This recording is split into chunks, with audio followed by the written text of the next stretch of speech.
Ma'am अपना नाम एक बार परिचय दीजिए। नमस्कार, मेरा नाम ज्योति जुल्का है। मैं दिल्ली नगर निगम के एक स्कूल की प्रिंसिपल हूँ। मैम आज सिर पर ताज है और अवार्ड डायमंड आपको मिला है। इसके बारे में मैम बताइए कैसे ये अवार्ड मिला है और कितने दिन की ये आपकी परीक्षा रही है? केएफएल फैशंस का सोशल मीडिया पे एक ऐड आया था, तो वो देख कर के मेरे मन में आया कि मैं भी एक बार इसे ट्राई करूं। उनका ये 5वां सीजन है जो मिसेस इंडिया के लिए था। इसमें देश भर से कंटेस्टेंट आए थे और तकरीबन 2 महीने तक ये प्रक्रिया चली, जिसमें सोशल मीडिया पर हमारी पॉपुलैरिटी को देखते हुए उन लोगों ने कॉन्टेस्ट रखा था। उसमें मुझे मिसेस पॉपुलर का अवार्ड भी मिला और अलग अलग प्रदेश से आए कंटेस्टेंट के साथ 2 दिन तक हम लोग जो है यहाँ पर गोल्डन पॉम होटल है, आईपी एक्सटेंशन, वहां रहे। वहां हमारे कई कॉम्पिटिशन्स हुए और उसके बीच में से फिर मैं विनर रही। मैम कैसे इसको जज ने आपको सिलेक्ट किया क्योंकि आप जी। मिसेज हैं तो जाहिर सी बात है कि मेरिट के लिए था क्या तमाम जितनी भी देश भर की महिला इसमें भाग लिया था उनके बारे में बताइए कितनी टोटल आई थी फिर फाइनल में जाते जाते कितनी रह गई थी? जी, इसमें देश भर से बहुत सारी महिलाओं ने पार्टिसिपेट किया था। ऑनलाइन फॉर्म फिल किया गया था, उसका भी बहुत अलग तरह से क्राइटेरिया था।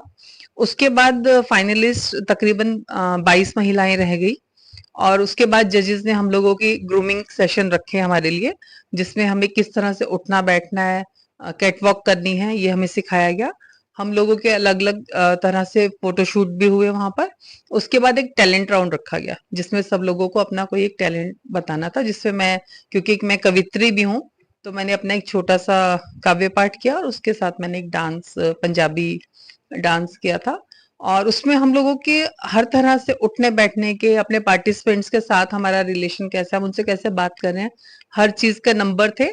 और उन्हीं के हिसाब से करते करते जब तक फिनाले राउंड आया तो हम 12 लोग बचे, तो 12 के बीच में वो मेन कंपटीशन हुआ। ये किस अवार्ड से आपको नवाजा गया है? अभी इसमें मैं केएफएल मिसेस इंडिया डायमंड विनर बनी हूँ।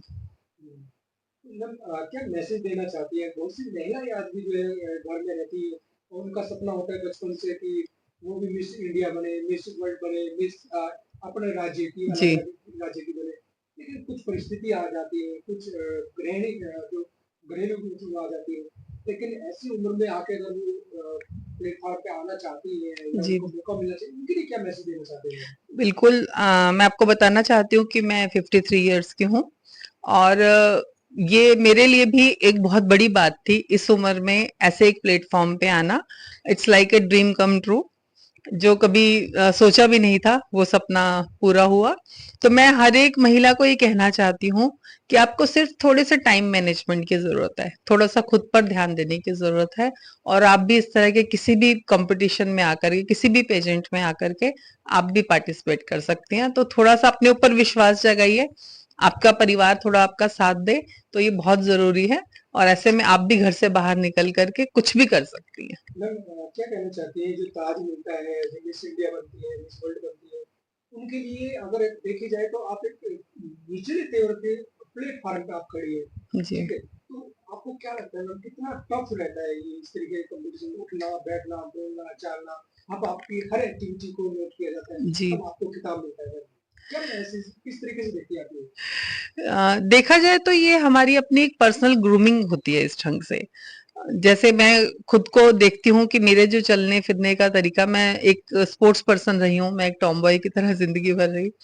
तो ऐसे में जब मुझे ये सिखाया गया कि किस तरह थोड़ा ठहर कर, थोड़ा नजाकत से चलना है, आप किस तरह से जवाब देंगे ज्यूरी के सामने आकर के, और आपके शब्दों का चुनाव कैसा होना चाहिए, ये सब कुछ, ये सिर्फ इसलिए नहीं था कि हम एक मिसेज इंडिया के कंपटीशन में गए हैं, लेकिन ये आपकी खुद की जिंदगी का एक टर्निंग पॉइंट साबित हो सकता है। मैम अब खिताब आपको मिल गया है अब जी। ये प्लेटफॉर्म आपको मिला है क्या मन में चल रहा है कितनी खुशी है साथ साथ में अब आगे कैसे प्लेटफॉर्म पे जाने की इच्छा है मैम? जी, बिल्कुल। मैं बहुत खुश हूँ इस अवार्ड को पा करके।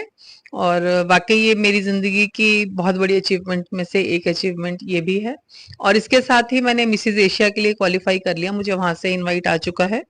मुझे गृहलक्ष्मी, जिसकी मैं कवर पेज पर भी रह चुकी हूँ, वो लोग भी मुझे इनवाइट कर चुके हैं और मिसेज इंडिया उनका अपना होने जा रहा है। तो इस तरह के बहुत सारे ऑफर आ रहे हैं साड़ियों के, क्योंकि हम लोगों का एक साड़ी राउंड हुआ था, तो कल एक ब्रांड ने साड़ी पहनकर कोलैब करने के लिए इनवाइट किया है, तो इस तरह के आ रहे हैं ऑफर। लेकिन मैं इसको एक जिम्मेदारी की तरह भी देख रही हूँ, क्योंकि जब आप एक पब्लिक प्लेटफॉर्म पर आते हैं, आप लोगों की नजरों में आना शुरू करते हैं और आपकी बात को ज्यादा अच्छे से सुना जाता है, तो ऐसे में मेरा जो पर्पज है, जो मैं 2018 से नो टू प्लास्टिक कैंपेन चला रही हूँ, या फिर मैं कूड़े के निस्तारण को घर से ही किस तरह कम किया जाए उसके ऊपर काम कर रही हूँ, तो मुझे लगता है अब मैं इस मैसेज को और ज्यादा क्लियर तौर पे पब्लिक के सामने ला सकूंगी। मैम क्या लगता है कि सरकार की नजर आपकी तरफ नहीं लगती है कि क्या सरकार की तरफ से भी कोई अवार्ड इस तरीके से आपको मिला है जिस तरीके से समाज को जागरूक करने, क्योंकि सबसे बड़े देश के भविष्य के निर्माता आप हैं, क्योंकि फर्स्ट गुरु ही जो है जी माता जी। पिता होते हैं। तो ऐसे में क्या सरकार की नजर नहीं गई आप पर कि आप किस तरीके से कार्य कर रहे हैं? नहीं, बिल्कुल जी, सरकार की नजर गई है मुझे। जब मैं एक शिक्षिका थी तब मुझे बेस्ट टीचर का दिल्ली नगर निगम का अवार्ड मिल चुका है, और इसके अलावा मुझे राजभाषा रत्न सम्मान भी मिल चुका है जो मैं काम कर रही हूँ। और मैं सोशल वर्कर भी हूँ, मैं समाज सेवी हूँ, तो उसके लिए मुझे अलग अलग प्लेटफॉर्म पे रोटरी की तरफ से, इनर व्हील की तरफ से, और भी बहुत सारी साहित्यिक संस्थाओं, क्योंकि मैं एक कवित्री भी हूँ, तो उन सब की तरफ से मुझे समय समय पर सम्मानित किया जा चुका है। मुझे जापान की मैगजीन हिंदी की गूंज के द्वारा सम्मानित किया जा चुका है, और विश्व रिकॉर्ड जो अभी काशी कुंभ, काशी में हुआ था कुंभ, गजल कुंभ, उसमें भी मुझे सम्मानित किया जा चुका है। तो इस तरह अलग अलग प्लेटफॉर्म पे मैं सम्मानित होती रही हूँ। मैम ये जो अवार्ड मिला है, ये डायमंड का जो आपको ताज मिला है जी विनर का, तो ये किसको श्रेय देना चाहते हैं, किसको आप ये ताज किसको देना चाहते हैं? जी बिल्कुल। सबसे पहले तो मैं इसके लिए अपनी स्वर्गीय माता श्रीमती रामप्यारी नारंग, उन्हें याद करती हूँ कि वो मेरी इंस्पिरेशन रही हमेशा। वो इतनी जीवंत थी और जिंदगी में हर पल कुछ ना कुछ वो नया करती और नया सीखती थी, और शायद उन्होंने ही मुझे ये सिखाया कि सीखने की और आगे बढ़ने की कोई उम्र नहीं होती। आप किसी भी उम्र में कुछ भी काम नया सीख सकते हैं और अचीव कर सकते हैं। और उसके बाद मैं इसका श्रेय अपने परिवार, स्पेशली अपने हस्बैंड को देना चाहूंगी, कि उनके कारण उन्होंने मुझे इतना सपोर्ट किया, उन्होंने मुझे प्रेरित किया कि तुम कर सकती हो, तुम आगे बढ़ो। मेरे बच्चे, मेरी बेटी जो है वो एक आर्किटेक्ट है और इसके अलावा वो एक फैशन मॉडल भी है, तो उसने भी मुझे घर पर कैटवॉक की प्रैक्टिस करवाई। मेरा बेटा जो एक प्राइवेट जॉब कर रहा है तो मेरे बच्चों ने मेरा बड़ा सपोर्ट किया, तो अपने परिवार के कारण ही मैं आज इस जगह तक पहुंच पाई। जी, मेरी सास हैं श्रीमती फूला रानी जुल्का। जब से मेरी शादी हुई तब से ही मैं नौकरी कर रही हूँ, 33 साल हो गए मुझे ये नौकरी करते, और उसी दौरान मेरे बच्चे भी हुए, बच्चों का पालन पोषण भी हुआ। तो अगर मैं घर से बिल्कुल फ्री होकर बाहर जा पाई, नौकरी कर पाई, सोशल वर्क कर पाई और किसी भी तरह मैं अचीव कर पाई हूँ कुछ भी, तो इसमें वो मेरे साथ पूरी तरह खड़ी रही। उन्हीं के भरोसे मैं बच्चों को छोड़ कर के घर से बाहर जाती रही, और उन्होंने बहुत प्यार से, बहुत लाड से और बहुत अच्छे संस्कार देकर मेरे बच्चों की परवरिश की, मेरे पीछे से घर संभाला। आप यकीन मानिए अभी वो 95 ईयर्स की हैं, लेकिन अभी भी वो, जब मैं घर नहीं होती हूँ तो पूरा घर का सुपरविजन वो खुद भी करती हैं। मैम जॉइंट फैमिली के बारे में, क्योंकि आपने कहा कि सास का बड़ा रोल है और सास को बहुत से गलत उसमें भी देखते हैं कि यार सास है, पता नहीं कैसी मिलेगी नहीं मिलेगी, ऐसे जॉइंट फैमिली के लिए क्या मैसेज देना चाहती है नई युवा पीढ़ी को जो आगे चलकर बहू रानी बनना चाहती है, उनके लिए क्या मैसेज है मैम, क्योंकि आपको हर तरीके से नवाज के ताज मिला है? मैं ये कहूँगी कि हर चीज़ के प्रोज एंड कॉन्स होते हैं। अगर न्यूक्लियर फैमिली ज़रूरी है तो जॉइंट फैमिली भी उतनी ही ज़रूरी है, बल्कि जॉइंट फैमिली में रहना ज़्यादा बेहतर होता है, क्योंकि आपका कोई भी सुख या दुख आप उसको अकेले सेलिब्रेट नहीं कर सकते। आपके साथ कोई खड़े होना चाहिए, आपकी बैक सपोर्ट बन करके, और अगर आप खुश होकर के घर में घुस रहे हैं, कोई उसे देखने और सुनने और सराहने वाला नहीं है, उसका कोई फ़ायदा नहीं है। तो इसलिए मैं हमेशा ही मानती हूँ कि जॉइंट फैमिली में रहना ज़्यादा बेहतर है। मैम केफेल फैशन शो को, उनके ऑर्गेनाइजर को क्या मैसेज देना चाहते हैं, उनके लिए खास क्या मैसेज मैम? जी, रंजीता मैम जो इस शो के ऑर्गेनाइज़र हैं, वो खुद भी मिसेज़ इंडिया की पार्टिसिपेंट रह चुकी हैं, ऑफिशियल मिसेज़ इंडिया की। तो उन्होंने ही एक इस सोच के साथ कि हर महिला को ये स्टेज मिले, इसलिए उन्होंने इस प्रोग्राम को स्टार्ट किया। और मैं बहुत थैंकफुल हूँ रंजिता मैम के लिए कि उन्होंने अभी जब हमारा प्रोग्राम हुआ तो उसमें हम सब वर्किंग वुमेन नहीं थी, हाउसवाइफ भी थी, इस तरह की भी थी जिसका 2 साल का बच्चा था, वो भी आई हुई थी। तो रंजिता मैम ने हम सबको एक ऐसा प्लेटफॉर्म दिया जहाँ पर हम गर्व उठा करके खड़े हो सके, और जब हम वहाँ से वापस आए हैं तो डेफिनेटली हम लोग एक चेंज पर्सनैलिटी के तौर पर आए हैं, और इस चीज़ ने हम सबकी ज़िंदगी में एक बहुत बहुत बड़ा पॉजिटिव चेंज लेकर आया। मैम टीचर हैं, प्रिंसिपल अभी मौजूद हैं नगर निगम दिल्ली, साथ में आप गृहिणी भी हैं, एक माता भी हैं और सास की बहू भी हैं। तो ये जो सारी रूपरेखा अलग अलग रोल निभा रही है, ऐसे में समय कैसे मिल जाता है मैम आपको? सिर्फ टाइम मैनेजमेंट की बात है और शौक की बात है कि मैं अपना दिन थोड़ा सुबह जल्दी शुरू कर लेती हूँ। मैं रोज़ सुबह स्कूल जाने से पहले घर का खाना बनाकर और कपड़े धोकर जाती हूँ। ये मेरा डेली का शेड्यूल है कि ये काम मैं करके ही जाती हूँ। और अभी मैंने 2 साल से मंचों पर पढ़ना भी शुरू कर दिया, तो इसलिए सुबह जब जाती हूँ तो ये तो पता होता है कि जाने का समय फिक्स है, आने का नहीं पता होता।